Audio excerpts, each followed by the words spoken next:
If you are coming into the current sermon series we're doing right now, I want to give you a heads up as to what you're going to hear. This is different than what I normally do. I am covering the topics of which that are going on in our country that relate to how people vote, what they vote about. And the purpose is this too. What does the Bible say about, I've spent 2 weeks on government. What does the Bible say about government? And then generally speaking, we are a two-party country, Democrats and Republicans. Generally speaking, what are the distinctions between the two parties? And then you decide. I am trying to be as unbiased as I can be, although I think it's impossible for anybody to be completely unbiased. I want you to know that you are free to disagree with me, and we have people in our church that disagree on some of these different issues, and that's okay as long as we can disagree agreeably. So let me just put that out there. Generally, in our country, my observation is that there's certain people, certain percentage of people that do what I'm hoping to do here is what are the platforms and policies of our candidates? What are the platforms and policies? However, there is another percentage of people in our country that look at the personalities or the personality of the particular people. And there's a third group that put a lot of weight into political speeches and political ads. And in my opinion, watching this over many, many decades, the most reliable metric in which how will this person lead if they're, again, whether it's a national election, president, Senate, House of Representatives, local elections, the most telling metric is what has the person done? What is their track record? What have they championed? What are their policies? I hate political ads, and I'm not a fan of political speeches either, because they tend to do two things. They tend to draw the home base of each party to rally them to vote, and they appeal to the undecided voters in the middle.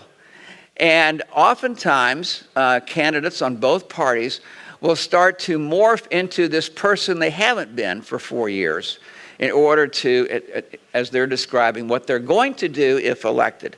So I hope that you'll bear with me through this. Again, you are free to disagree with me. We're going to talk about economics this week and next week. What does the Bible say and how does that relate to our country? Of course, for years, late-night comedians have a field day with this kind of stuff. And I ran across this not too long ago. How bad is the economy?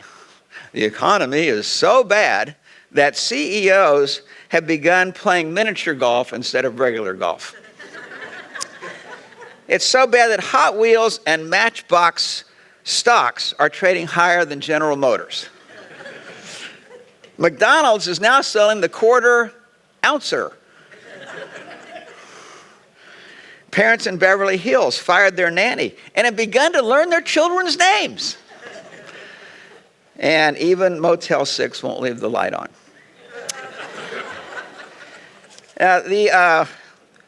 One of the things that's hard about economics, my generation, we had 1 year of economics and government. But I run into a lot of people younger than me that have had no training in economics, no training in government, or very little. And so part of what's sort of odd about this is what are the distinctions between different economic systems? And so one really creative fellow came up with this. Socialism. You have 2 cows, the government takes one and gives it to your neighbor. Socialism. Communism. You have 2 cows, the government takes both and gives you some milk. That's communism. Fascism. You have 2 cows, the state takes both and sells you some milk. When the bureaucracy gets involved, you have 2 cows. The state takes both, shoots one, milks the other, and then throws the milk away. some of these things relate to our lovely state government here. Traditional capitalism. You have 2 cows. You sell one and buy a bull. The herd multiplies. You hire ranch hands. The local economy grows. You pass the herd on to your kids. A French corporation. You have 2 cows. You go on strike. You organize a riot. You block the roads because you want 3 cows. And a Chinese corporation, Communist China, not Taipei. You have 2 cows. You have 300 people milking them, says the government. The government claims that you have full employment and a high bovine productivity. And then they arrest the newsman who reported the real situation. So those are just a few little tidbits there related to what we're going to talk about today. So what does the Bible have to say about economics? We're going to start there. Mostly what the Bible has to say about economics is not so much a system that lays out, but it talks about the virtues and vices of how people handle finances and money and their local economy. It's not so much the system, but the virtues and vices that the Bible does highlight give us some instruction as to which of these economic systems makes the virtues more likely and minimizes the vices. So the virtues and vices are sort of usually put together in some of these, like Proverbs 10:4. Lazy hands make for poverty, but diligent hands bring wealth. So what we do, our responsibility level, our work ethic, makes a difference regarding economy, their income. Now, there are other factors. It's not just saying this is the only factor, but this is an important factor. Capitalism is really built on this principle. Proverbs 21:5, the plans of the diligent lead to profit, as surely as haste leads to poverty. Deuteronomy 25:15, you must have accurate and honest weights and measures so that you may live long in the land the Lord your God is giving you. In other words, if you're going to have a business out there, it's important that it be a business that's honest and has integrity to it, or else you're not going to be in business that long. Eventually, these things catch up with companies and people. Ephesians 4:28, anyone who has been stealing must steal no longer, but must work doing something useful with their own hands, that they may have something to share with those in need. The idea here is that responsibility is a high value. When I grew up, I heard about the Puritan work ethic, the biblical work ethic, which is described here. But it also says there's other reasons that we work hard, and that is to benefit other people. This is something that's voluntary. The appetite of laborers works for them. Their hunger drives them on, Proverbs 16:26. And Colossians 3:23 says, whatever you do, work at it with all your heart as working for the Lord, not for human masters. Now, one of the things that just is so surprising to me, if you don't know, I'm 72 years old, but I have seen some polls over the last year or several years where a majority of Democrats, particularly of young adults, believe socialism is far better than capitalism. And if they had their druthers, they would go for socialism. When I grew up, I never thought that would be possible. And one of the things that I hear is, well, doesn't the Bible teach socialism? And one of the things that people will point to is the example of the early church in Acts chapter 2 and Acts chapter 4. And there you have the generosity of the early church who were willing to sell some of their things in order to give to some of the other people. And by the way, what Mindy said about the women's retreat, if any of you ladies cannot go because of money, we will help pay for that. We've already done that in one situation, and the men's retreat we did that. Do not let money be a deterrent to you. But there's a difference between Christian generosity in the church in Acts chapter 2 and Acts 4, which is voluntary, and mandated government taxation and mandated giving of that to somebody else. These are two completely different worlds.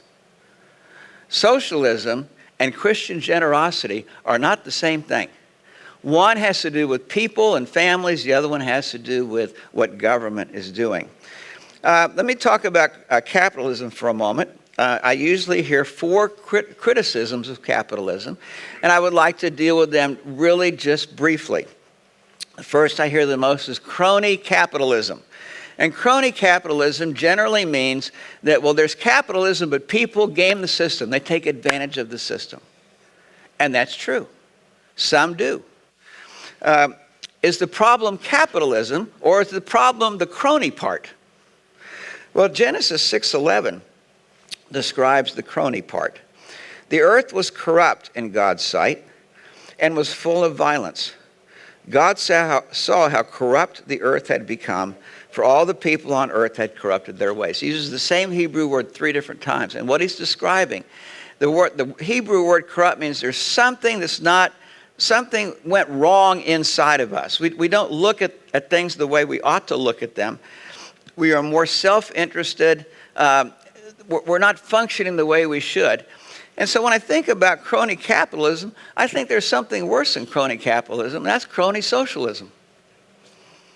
And there's something worse than that, and that's crony communism. In other words, the crony part, what the Old Testament calls the corrupt part, is just part of what it's like to live here with some people who are going to gain whatever system of economics a particular country has. The second criticism I hear is greed.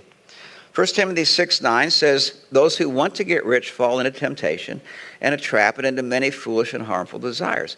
It is not wrong to be rich. What he's describing here is elevating the want to higher above God. And when, as we'll see in this passage, that's a warning sign. You have put down the guardrails of your life and you are asking for trouble. They fall into many foolish and harmful desires that plunge people into ruin and destruction. This is not just making a bad decision about what you're going to have for lunch today. This is like driving up in the Rocky Mountains. When I was a kid, we used to do that before there were guardrails on all those hairpin turns. And my mother was petrified as my dad was driving because we all wanted to look at the beauty of the Rocky Mountains. But the plunging off the cliff was always a possibility with the 5 of us in our station wagon. The love of money, not money, the love of money is a root of all kinds of evil. Some people eager for money have wandered from the faith and pierced themselves with many griefs.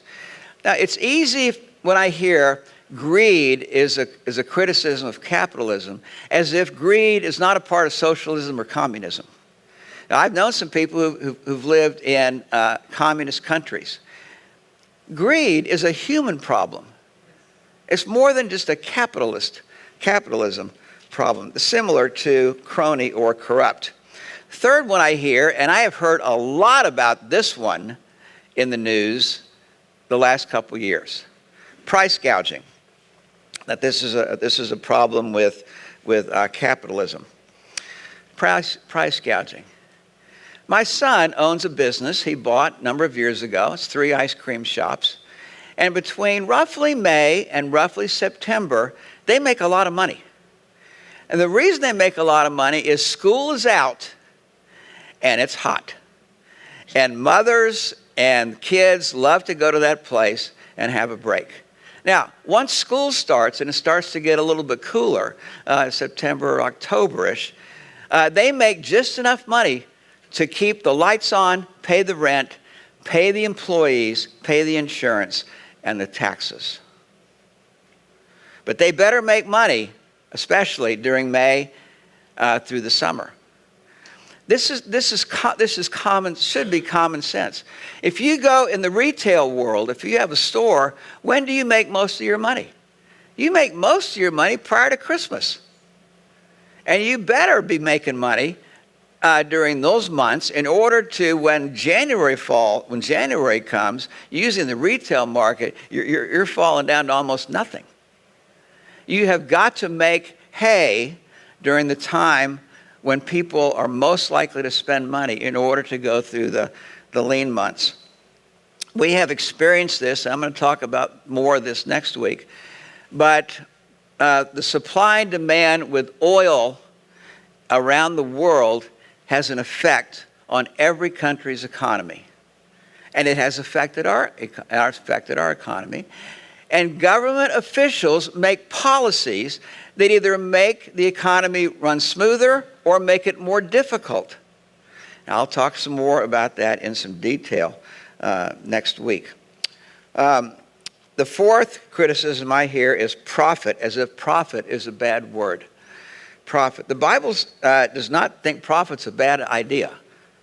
It thinks profit is something you should shoot for, both in your home life as a family and if you have a business. Proverbs 14:23. All hard work brings a profit, but mere talk leads only to poverty. I am reminded of this every time I go into Ralph's. I like going to Ralph's. I never thought I would like going to the grocery store, but I've come to like that. And part of it, I'm getting to know the different aisles now.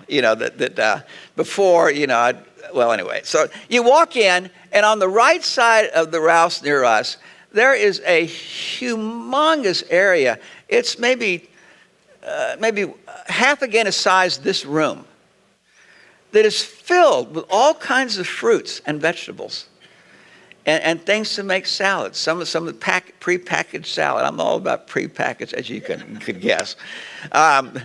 It's enormous. And every one of those products makes a profit, or else it would not be in Ralph's. But it doesn't just make a profit for Ralph's. It makes a profit for orange growers, and apple growers, and grape growers, and tomato growers, for farmers. The huge dairy case along the backside. It makes a profit for ranchers. It makes a profit for people that package this stuff. It has to make a profit for the truck drivers that deliver this to Ralph's. And it has to make a profit for Ralph's in order to continue on to pay their rent for this large building and the salaries. This just doesn't happen without profit. Without profit, that grocery store is going to close down. Without profit in your home finances, you may close down. If you open a mom and pop shop and are not making profit, mom and pop are going to have to update their resume pretty soon and find a place to work that is making a profit. This should be common sense. Now, can this be abused? Of course. But in general, companies that abuse profit, people like you and me, find places where the prices are cheaper. Profit. The latest rage is democratic socialism, which I've heard. What is socialism? And again, this is a very condensed message time-wise, but socialism is the pursuit of an economic system defined by government planning, direction, and control. Now, your neighbor who's a young adult or thinks socialism a great thing may not know some things that drive socialism in our culture. Usually these things are not on the news. But I want to give you a taste of this. I have a little piece of this in your handout, in your outline, but I want to give you a little bit fuller thing. A member of the Democratic Socialists of America wrote an article for Vox explaining the movement's goals. Democratic Socialists of America. And it's to end capitalism and radically change America. The writer of the piece, Megan Day, is a member of the East Bay chapter of the Democratic Socialists of America, and I quote, "In the long run, democratic socialists want to end capitalism. In fact, she writes that the liberal big government reforms, which the movement has chosen to rally behind in partnership with the Democratic Party, are simply stepping stones to that eventual goal." Now, you're not going to hear this on the news. But there are people driving socialism and the move towards socialism, usually unbeknownst to the average Joe like you and me, they're just trying to make a living. I quote again, social democratic reforms like Medicare for all, in the eyes of the Democratic Socialists of America, part of the long, uneven process of building that support and eventually overthrowing capitalism. Now again, that doesn't mean that your next door neighbor would agree with this. But if we tie our horses to that wagon of socialism, there are some people that want to take this farther than maybe you're willing to go. And are you willing to go in that direction? I've had different people tell me, well, Seth, what about Sweden? Isn't Sweden a model for socialism? And if you go back about 45 years or so, Sweden was a very strong capitalist society, and it became very wealthy. And then they started to tinker with this socialism thing, and they added what we would call big government or more government and more taxation and sort of tax the wealth and tax the business. And they added more entitlements, which is kind of normal with this, all is together to give the benefits to the people. Now, what should be obvious, but is not obvious, is that these policies eventually come home to roost. They don't happen at the beginning. But eventually what happened in Sweden is what generally happens with socialism, is companies got tired of paying higher taxes and higher wages, and they left Sweden. And people got tired of paying higher taxes, and they left. And when the tax revenue of that was lost, along with higher government spending, the country went into a recession. And they needed somebody with some common sense to put A and B together and to get them out of this. When I was in the late 80s, I watched this happen with England. England, during the 1980s, in the late 70s, had gone into this big socialist movement in their economy. Taxes were high, business taxes were high, there were lots of entitlements that went out, and the country was in fiscal danger. And Margaret Thatcher came as the prime minister, and one of her great one-liners is, the problem with socialism is eventually you run out of other people's money, which is what happens. And people vote with their feet, they move.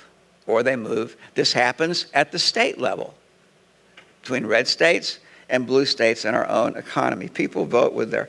She began to lower taxes, lower regulation, make it easier for business to survive and thrive, and the unemployment went down, and the tax revenue came back up, and she led them through that time. Over the last 20 years, countries in southern part of Europe are going through the same type of struggle. Greece, Italy, and Spain particularly. Greece came to a place where it was almost insolvent a number of years ago. It had not been bailed out and had some huge loans by some of the other capitalist countries in Europe. This should not be a surprise. There's an illustration of this in the Bible that should be instructive to us. It comes from when King Solomon died and he was getting ready to pass on the kingdom to his son, Rehoboam. And Rehoboam was trying to figure out, what am I going to do? What are the policies that we're going to move forward? Now, what Solomon had done, he was wise when he was younger, but as he got older, he became more and more foolish. And one of the things that he did was he used his government authority as a king to what we would call grow government and a bureaucratic state, lots of government projects, higher taxes, and including forced labor by people in the country. And at this point, the people came to Rehoboam and said, enough is enough. We can't stand this. They come to him in 1 Kings chapter 12, verse 3. It's in your handout. the whole assembly of Israel went to Rehoboam and said to him, "Your father put a heavy yoke on us," economic yoke. "But now lighten the harsh labor and the heavy yoke he put on us, and we will serve you." So Rehoboam heard them, and he went to two different groups. Well, this is the first group. He went to a second group of men, the young men, and asked their counsel about this. What should I do? Should I follow my father's example, or should I make things lighter for the people? Less taxes, less regulation, less bureaucrat, etc. Verse 10. The young men who had grown up with him, with Rehoboam, replied, quote, "These people have said to you, your father put a heavy yoke on us, but make our yoke lighter. Now tell them," quote, "my little finger is thicker than your father's waist. My father laid on you a heavy yoke. I will make it even heavier. My father scourged you with whips. I will scourge you with scorpions." When the leaders of the 10 northern tribes heard that, they said, "That's it." And they split off for good.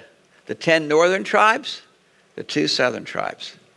Adoniram was a fellow that Rehoboam had had in charge of forced labor, and these folks stoned him to death. Why do I mention this? Because government can become intoxicating. It can become intoxicating to people who are not in it, as if this is really the ultimate solution to our issues. But it also can become intoxicating to those who are in it. And it has a tendency to grow ever bigger and ever bigger. There will always be needs, things that we need to do and fund. Intoxicating. Socialism has some assumptions to it, that politicians are the experts in trying to identify the root of a problem, and are experts in finding or posing the solution to this. That's an assumption. That the government knows best how to craft solutions to problems. That's an assumption.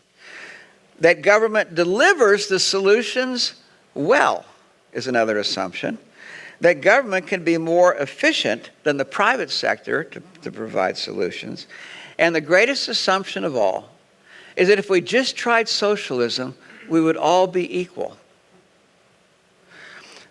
Winston Churchill said the inherent vice of capitalism is the unequal sharing of blessings. The inherent vice of capitalism is the unequal sharing of blessings. The inherent virtue of socialism is the equal sharing of miseries. This is, as time goes out, this is what you can expect. History tells the story.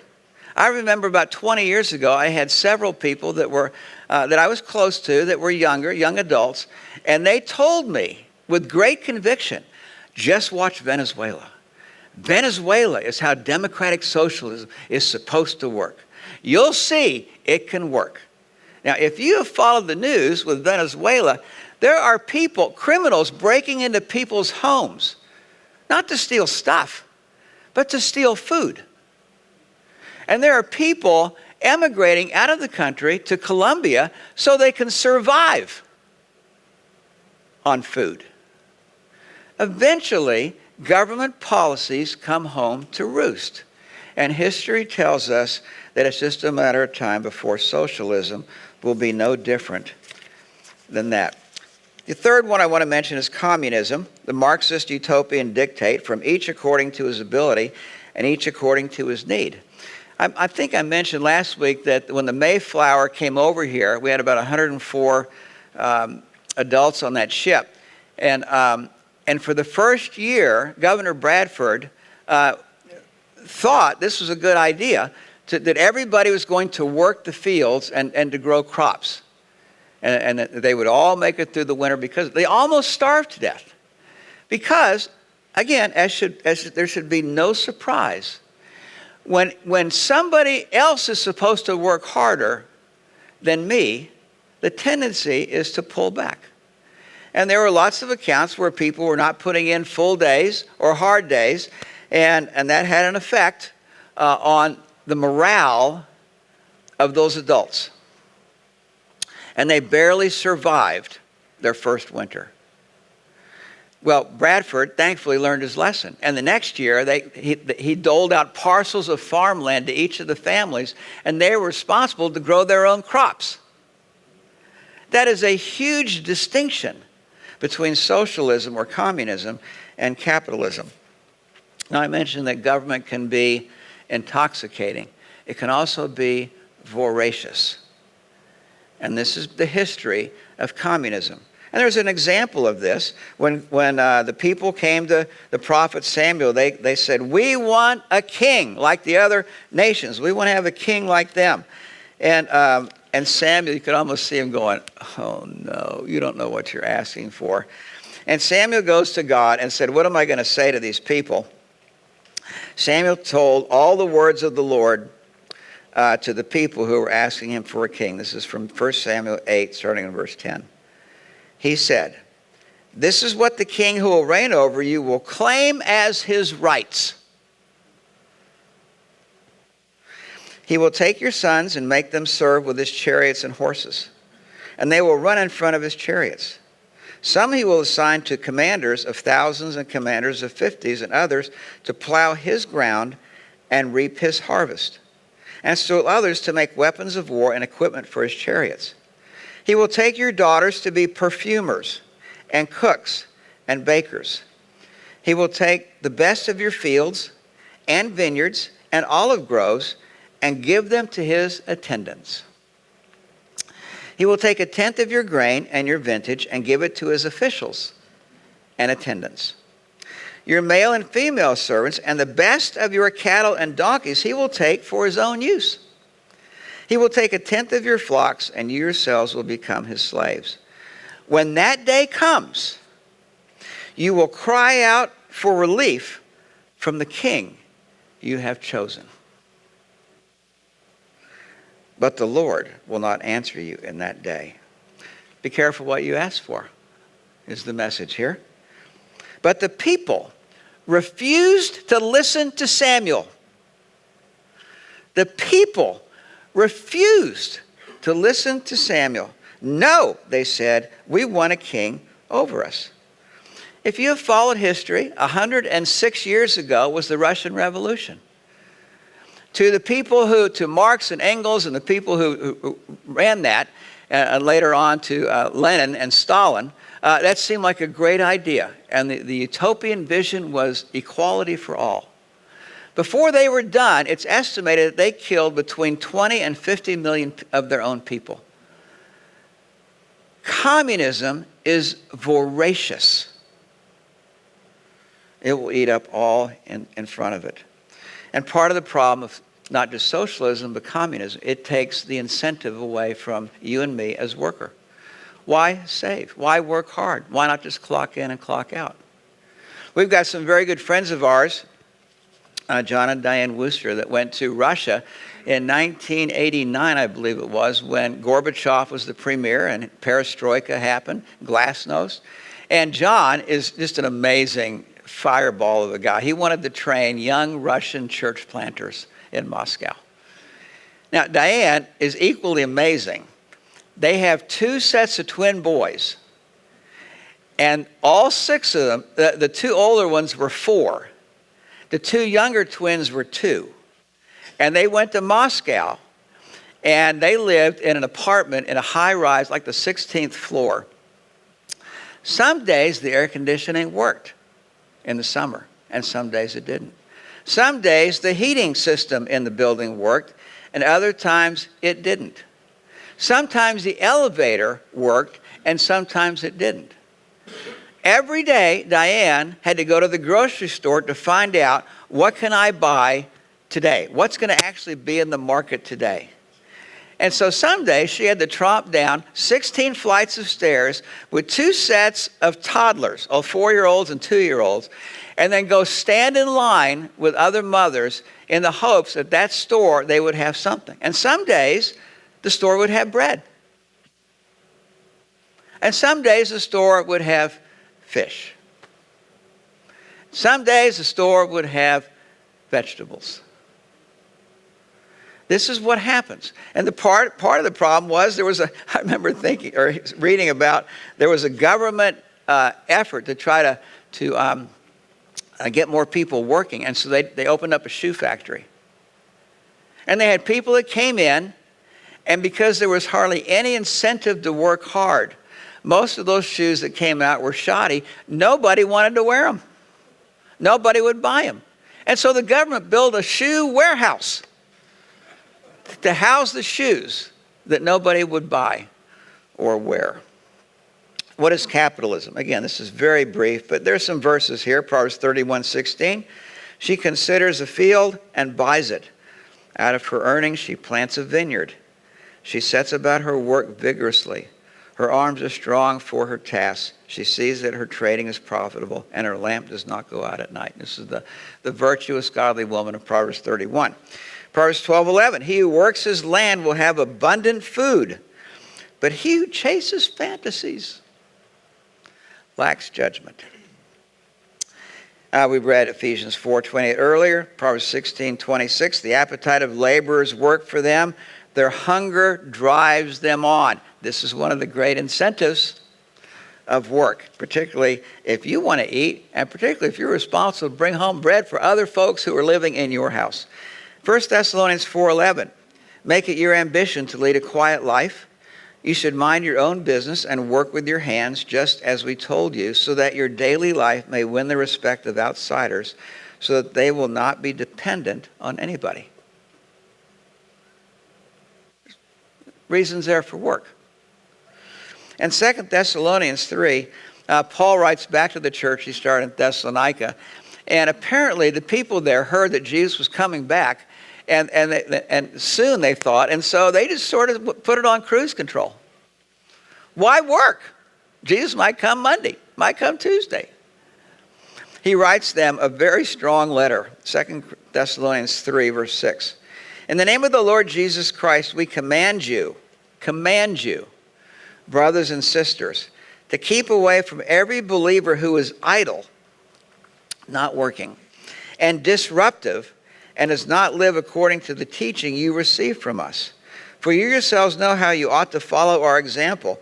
We were not idle when we were with you, nor did we eat anyone's food without paying for it. On the contrary, we worked night and day, laboring and toiling, so that we would not be a burden to any of you. We did this not because we do not have the right to such help, but in order to offer ourselves as a model for you to imitate. For even when we were with you, we gave you this rule: the one who is unwilling to work shall not eat. Now, there are people that cannot work. But here, what he's describing is will not work. We hear that some among you are idle and disruptive. They are not busy, they are busybodies. Some people we command and urge in the Lord Jesus to settle down and earn the food that they eat. One of my favorite stories comes from, and I'd like to close with this. When I was in the 70s and 80s, there was a fellow named George McGovern. Some of you are probably old enough to remember him. He was a two-time House of Representative from South Dakota, and he was a three-time senator. He ran for the president three times. Two times he lost in the primaries. One time he was the nominee for the Democratic Party, and he had one of the greatest losses, landslide losses, in the history of our country. After he retired, he moved up to sort of that next dream thing he had thought about for a long time. He bought up in the Northeast, he bought what was called the Stratford Inn in 1988. It had 150 rooms and a restaurant and could host large groups of people on that particular property for conferences. And that's what he imagined was going to happen. This was his first business experience. Up until then, his only experience had been in the military and in government or academia. But the experience of running the Stratford Inn was an eye-opening one for him. After he purchased the Stratford Inn, renovations had to happen, and that went on. And within 2 years, that project went bankrupt. And he wrote an article for the Wall Street Journal a year later, and titled his article, "A Politician's Dream is a Businessman's Nightmare." He wrote about how in the time in the world of actually running a small business, he got to find out firsthand the effect of politicians' policies. Not just sitting there and theorizing in Washington, D.C. in the Capitol anymore, but the effect that it had on him now as a business owner. He described the negative impact of government regulations, rule-making on businesses, and red tape. Government regulations, he said, looked different when he was the business owner than when he was the legislator. Quote, "The concept that most often eludes legislators is, can we make consumers pay the higher prices for the increased operating costs that accompany public regulations, government regulations, and government reporting requirements with reams of red tape?" These things just don't happen. You have to employ people and produce or build things involved with regulations and reams of red tape. As the business owner, he suddenly worried over the ever-increasing costs of health insurance, excessive and outlandish litigation, and scapegoating. He came face to face with the reality in the private sector. Consumers do have a choice when faced with higher prices. One of the things that our culture tends to miss is that you and me drive the economy. And we do this every day. If a restaurant doesn't figure out what kind of food enough people around us like to eat, and what kind of ambiance and what kind of prices willing to pay for, they're going to go out of business. It doesn't matter what they think the food should be, and it doesn't matter what they think the ambiance should be. The customer is the one that they need to look at. It's you and me who see a need or a desire and are willing to pay for it that drives the real economy, the market. And every day, you and I make our choices by where we spend money and how we spend money. After his experience in the private sector, McGovern was talking about things he'd never talked about before. Quote, "Profit margins, labor-intensive versus capital-intensive businesses, and local market economies." It was no surprise. He was unable to talk about these things before because he had never had to deal with them firsthand. But policies make a difference on people. And as we face elections, whether it's a national election, state elections, local elections, policies make a difference. It's not the personalities, it's not the political ads, it's not the political speeches, it's not the political promises. What's the track record is the most honest metric of people for us to, who should I vote for? He finishes his article this way. "In retrospect, I wish I had known more about the hazards and difficulties of such a business. I also wish that during the years I was in public office, I had had this firsthand experience about the difficulties business people face every day. That knowledge would have made me a better U.S. Senator and a more understanding presidential contender." One of the things that I think our founders missed in the qualifications for public office, whether it's president, Senate, or House, business owner. But we don't have that. That's not a qualification. Policies make a difference on people. Let's pray together.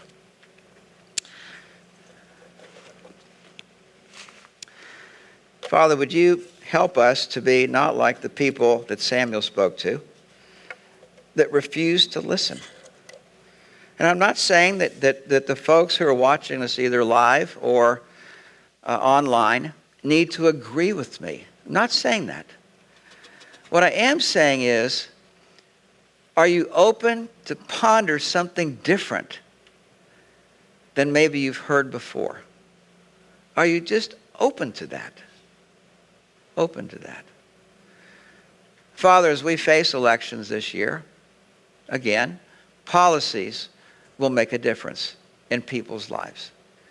Help us to understand the times, like the people of Issachar, and that should know what ought to be done. Help us to be those people. We pray this in Jesus' name. Amen.